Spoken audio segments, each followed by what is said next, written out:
प्रभात विद्यार्थी मित्रों, कैसे हैं आप सब। तो आज हम देखेंगे दूसरी इकाई का दूसरा पाठ, जो लघु कथाएँ है। यहाँ पर 2 लघु कथाएँ दी गई हैं। इसे किसने लिखा है? तो इसे लिखा है हरि जोशी जी ने। इनका परिचय, इनका जन्म 1983 खोड़िया मध्य प्रदेश में हुआ था। परिचय: सेवानिवृत्त प्राध्यापक हरि जोशी जी की साहित्यिक रचनाएं हिंदी की लगभग सभी प्रतिष्ठित पत्र पत्रिकाओं में प्रकाशित होती रही है। तो वह क्या है? सेवानिवृत्त प्राध्यापक है। वे प्राध्यापक थे और सेवानिवृत्त हो गए हैं, लेकिन उसके बाद भी उन्होंने हिंदी के लिए अनेक साहित्यिक रचनाएं की है। आपको गोयन का सारस्वत सम्मान, वागीश्वरी सम्मान प्राप्त हुए हैं। तो ये 2 सम्मान हैं, इन्हें प्राप्त हुए हैं। उनकी प्रमुख कृतियाँ यानी प्रमुख लेखन उनका पंखुरिया, यंत्रयुग, अखाड़ों का देश, भारत का राग, अमेरिका के रंग आदि। यह उनकी प्रमुख रचनाएं हैं। तो इस गद्य, आज जो हम गद्य पढ़ने वाले हैं 2 लघु कथाएँ, उस गद्य के बारे में उन्होंने क्या कहा है, देखिए। यहाँ 2 लघु कथाएँ दी गई है। प्रथम लघु कथा में जोशी जी ने बताया कि हमें बुरे काम का फल बुरा ही मिलेगा, अतः बुरे काम नहीं करने चाहिए। और दूसरी कथा में क्या बताया गया है कि लघु कथा में आपने समझाया है कि कठोरता की अपेक्षा विनम्रता अधिक महत्वपूर्ण है। घमंडी का सिर हमेशा नीचा होता है। अंत में हमें घमंड नहीं करना चाहिए। तो हमें क्या करना नहीं चाहिए? घमंड। तो इस पाठ से हमें क्या सीखना है? विनम्रता से सारे सद्गुणों की नींव है। विनम्रता क्या है? सारे जो गुण हैं उनकी नींव है। विषय पर अपने मन के भाव लिखो। तो नींव यानी एक ऐसी तो यहाँ पर क्या बताया गया है कि विनम्रता से सारे गुणों की नींव है, यानी मूल। नींव यानी मूल, कोई भी चीज़ का मूल होता है, वैसे ही विनम्रता क्या है? सद्गुणों का मूल है। नींव: बहुमंजिला इमारत की दीवार नींव से उठ रही थी। ठेकेदार नया था। भयभीत सा वह 1 तगारी सीमेंट और 5 तगारी रेत के मसाले से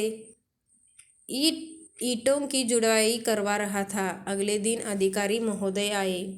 उन्होंने काम के प्रति घोर असंतोष व्यक्त किया।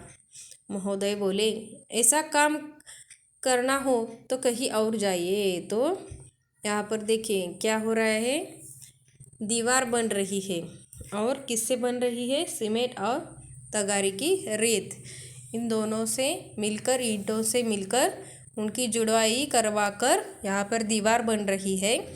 और उस दीवार का परीक्षण करने हेतु कौन आया है? अधिकारी महोदय आए हैं, लेकिन उन्हें वह काम अच्छा नहीं लगा। उन्होंने डांटा है। यहाँ पर डांट दिया। किसे? ठेकेदार को। उसने कहा कि ऐसा अगर आपको काम करना है तो आप कहीं और निकल जाइए। अगले दिन सशंकित नए ठेकेदार ने 1 तगारी सीमेंट और 3 तगारी रेत के मसाले से ईंटों की जुड़ाई की। संबंधित अधिकारी आए। उन्होंने नींव की दीवार पर एक निगाह डाली और गर्म हो गए। इस बार ठेकेदार को अंतिम चेतावनी दी।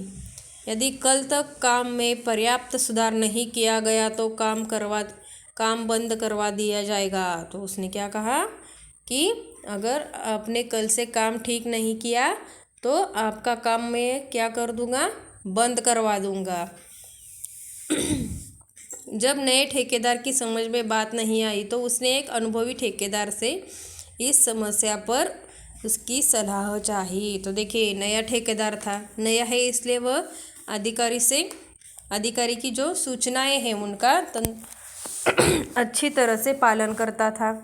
और उसने क्या किया 2 बार दीवार को बनाया, लेकिन दोनों भी बार उस अधिकारी ने दीवार की जो चढ़ाई की थी उसमें क्या निकाली, शंकाएं निकाली और उस पर चिल्लाने लगा और काम बंद करने की धमकी भी उसने दे दी। तो उसे कुछ समझ में नहीं आ रहा था, तो उसने क्या किया कि अगर हमें कोई भी समस्या हो तो हम क्या करते, हमसे जो बड़े हैं, अनुभवी है, उन्होंने हमसे ज़्यादा अनुभव लिया है, उसकी सलाह हम ज़रूर लेते हैं और ज़रूर हमें लेनी ही चाहिए, क्योंकि अनुभवी व्यक्ति की सलाह हमारे काम को निहारती है, यानी कि हमारा काम और अच्छा बना देती है। तो अगर कोई समस्या हो तो हमें बड़े बुजुर्गों से सलाह लेना आवश्यक है। तो उसने एक अनुभवी ठेकेदार से मिलने की सोची और इस समस्या का हल निकालने के लिए वह वहाँ गया। अनुभवी ठेकेदार ने बताया कि ये महोदय रिश्वत चाहते हैं, इसलिए काम में कमी बता रहे हैं। नया ठेकेदार ईमानदार था। वह रिश्वत देने लेने को अपराध समझता था। उसने भ्रष्ट अधिकारी को पाठ पढ़ाने का निश्चय कर लिया। तो उसने क्या कर लिया, इस भ्रष्ट अधिकारी को पाठ पढ़ाने का निश्चय कर लिया। और वह रिश्वत लेना और देना ये दोनों को क्या समझता था, अपराध। तो यही यहाँ पर इस पाठ से यही सीखना है हमें कि रिश्वत लेना और देना दोनों भी पाप है, दोनों भी अपराध है, ये भ्रष्ट कार्य है। और उसने क्या सोचा कि इस भ्रष्ट अधिकारी को पाठ पढ़ाने का उसने निश्चय कर लिया। उसने सोचा कि मैं अब इस रिश्वतखोर अधिकारी को अच्छी तरह से पाठ पढ़ाऊंगा। अगले दिन अधिकारी महोदय निरीक्षण करने आए। ठेकेदार ने उन्हें रुपयों से भरा लिफाफा पकड़ा दिया। अधिकारी प्रसन्न होकर जैसे ही जाने लगे वैसे ही एकाएक वहाँ उच्च अधिकारी आ गए। अधिकारी महोदय रिश्वत लेते हुए रंगे हाथों पकड़े गए। तो देखो, उस ठेकेदार ने निश्चय किया था ना उसे पाठ पढ़ाने का, तो उसने क्या किया, दूसरे दिन अधिकारी आया था और उसने क्या किया, उस ठेकेदार ने उसे पैसों का लिफाफा दिया, रुपयों का लिफाफा दिया। तो अधिकारी खुश हो गया, क्योंकि उसे तो वही चाहिए था, रिश्वत चाहिए थी, इसलिए तो वह हर बार काम में कमियां निकाल रहा था। लेकिन उसे ये पता नहीं था कि वहाँ पर उच्च अधिकारी भी आए हैं और वह रंगे हाथों यानी कि पैसे लेते समय पकड़ा गया। वस्तुतः रात में ही ईमानदार ठेकेदार ने अधिकारी महोदय के खिलाफ उच्च अधिकारी के पास शिकायत कर दी थी। तो उसके पहले दिन ही उसने जाकर बड़े अधिकारी जो थे उनसे शिकायत कर दी थी। और वे जो उच्च अधिकारी थे वे बहुत ही ईमानदार थे। उन्होंने कहा, कुछ एक भ्रष्ट अधिकारियों के कारण ही पूरा प्रशासन बदनाम है। तो क्या होता है, एक भ्रष्ट अधिकारी होता है लेकिन उसके लिए पूरे प्रशासन को हम भ्रष्ट बोलकर सताते हैं। तो इस भ्रष्ट अधिकारी को शासन देना बहुत ही आवश्यक था, इसलिए उस बड़े अधिकारी ने भी ठेकेदार का साथ दिया। उन्होंने भ्रष्ट अधिकारी को दंड दिलवाने का निर्णय ले लिया। सच ही कहा है, बुरे काम का बुरा नतीजा। ठेकेदार और उच्च अधिकारी की ईमानदारी का समाचार चारों तरफ फैल गया। उनका सार्वजनिक समारोह में सम्मान किया गया। तो ठेकेदार ने उस भ्रष्ट अधिकारी को अच्छा पाठ पढ़ाया और बड़े उच्च अधिकारियों ने भी उसे साथ दिया और उसे शासन किया, दंड दिया। तो उसका जो बुरा काम था रिश्वत लेना, यह क्या था, बुरा काम था। तो बुरे काम का हमेशा नतीजा कैसा होता है, बुरा ही होता है।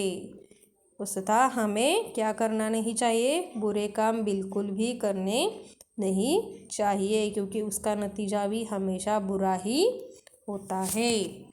धन्यवाद।